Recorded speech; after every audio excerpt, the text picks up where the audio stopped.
Greetings, traveler.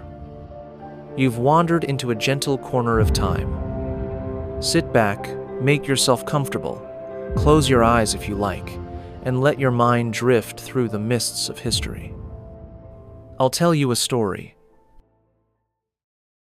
Today, we journey to the 14th century.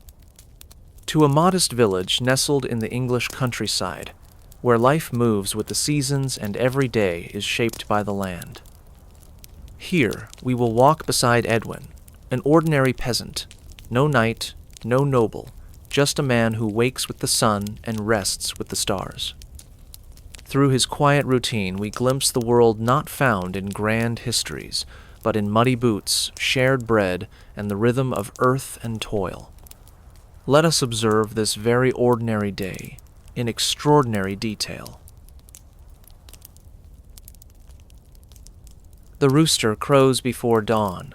Edwin stirs beneath a woolen blanket, his bed no more than straw tucked in a wooden frame. His cottage is small, just a single room shared with his wife, Alice, and their 2 children. Smoke lingers from last night's hearth, and a soft draught whispers through the wattle and daub walls. He rises. No clock commands his morning, only the sky. Outside, the mist clings to the fields like a silver shawl. Alice hands him a coarse slice of barley bread and a sip of weak ale. Breakfast. There is no time for more. The Lord's land awaits. Before setting out, Edwin lingers for a moment outside his door. The air is still cold, and he rubs his hands together, looking at the sky to read the weather. Alice has hung a few cloths to dry near the hearth, their edges stiff with frost. The coals in the fire glowed faintly. There was barely enough wood left for the week. He'll need to gather more kindling after work. Maybe Thomas can help. Edwin shoulders his wooden hoe and steps out into the damp hush of morning. A new day begins. Like most in his village, Edwin is a villain, bound to the manor by feudal ties. He owes work to the Lord 3 days a week. Today he tends the domain, the Lord's own field. He joins other villagers. Their tools are worn, their hands calloused.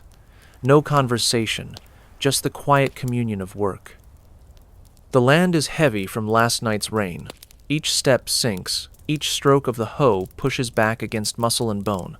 But this is routine, rhythm, life. They speak little. Only the chirp of sparrows and the clink of tools break the quiet. Nearby, a boy drives off crows with a rattle, a scare boy, Edwin's own son, Thomas. He waves. Time moves not by minutes, but by shadows. The sun climbs higher, the backs ache lower, hours pass. At noon, the laborers pause. Beneath an old oak, they share a humble meal. Edwin unwraps his meal. Leftover pottage, thick with beans and leeks. A hint of bacon still clings to the taste, a rare indulgence. Edwin eats slowly, savoring it. A jug of watered ale is passed around. The men speak little, but someone jokes about the village feast coming soon. For a moment, laughter rings out, soft, tired, but real. A simple joy in a world of hard work. Above, the sky holds still. Below, the earth waits for them to return. The sun casts long shadows. This means it's time for Edwin to get back to work. Each row tilled brings the harvest closer. The soil is life, and the labor its price. He knows these fields like the lines of his own hand. Each stone, each furrow, each whisper of wind through wheat. Sweat mixes with soil. The smell of damp earth, crushed grass, and worn leather fills the air. By mid-afternoon, the work is done. The reeve nods. Edwin wipes sweat from his brow, shoulders his hoe once more, and begins the walk home. The village awaits, a cluster of thatched roofs, smoke curling gently into a blue sky. Edwin's village. It's a patchwork of thatched roofs and low fences, chickens pecking the dirt paths, and smoke drifting gently from cooking fires. Life hums softly there. Back in the village, Alice isn't idle. She has her own rhythm, kneading bread, tending to the chickens, sewing. She speaks quietly to herself as she works, reciting old prayers or nursery rhymes passed down from her mother. She worries the roof might leak again this winter. That afternoon, news spreads that a stranger passed through the village, a man in a tattered cloak with foreign coins in his satchel. No one knows who he is. The blacksmith swears he spoke with a Welsh accent. Edwin only heard it secondhand, but the idea of a traveler from distant lands lingered in his thoughts longer than he expected. In his home, Alice kneads dough for tomorrow's bread. The children chase chickens around the yard. Edwin helps patch the fence, using twigs from the nearby wood. He checks the thatch above their door. A leak from last week still needs mending. A neighbor stops by with a broken tool. They speak of weather, of wolves in the woods, of a passing peddler's strange trinkets. No one hurries. Evening settles. A calm warmth cloaks the land. Back home, supper is simple. More pottage, still warm from the hearth, with rye bread, and again with a watered ale. Edwin sits beside Alice. The fire crackles gently. They talk of the harvest, of Thomas's mischief, of Mary's first lost tooth. There is no rush, no clock to chase, just the quiet hush of a world slowed by sunset. Outside, the wind has stilled, and an owl hoots.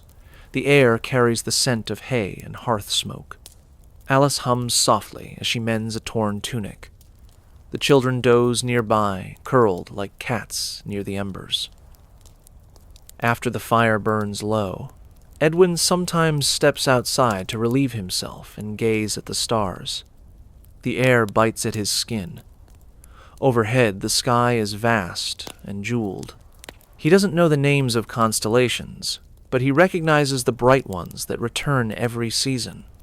His father once called them the old king's torches. Edwin watches the last flames die down. His body is sore, but his heart is full.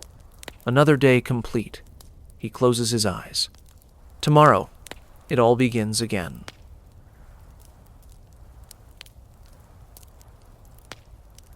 Edwin's life is not written in chronicles or carved into stone, but it is no less real. Each day he wakes before the sun, his body aching with familiar effort, his hands coarse from labor.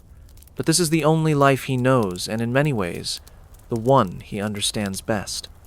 There are moments, scattered like seeds across the years, that break the routine. A village fair in the spring, where Edwin watches his children dance to the sound of a fiddler's bow.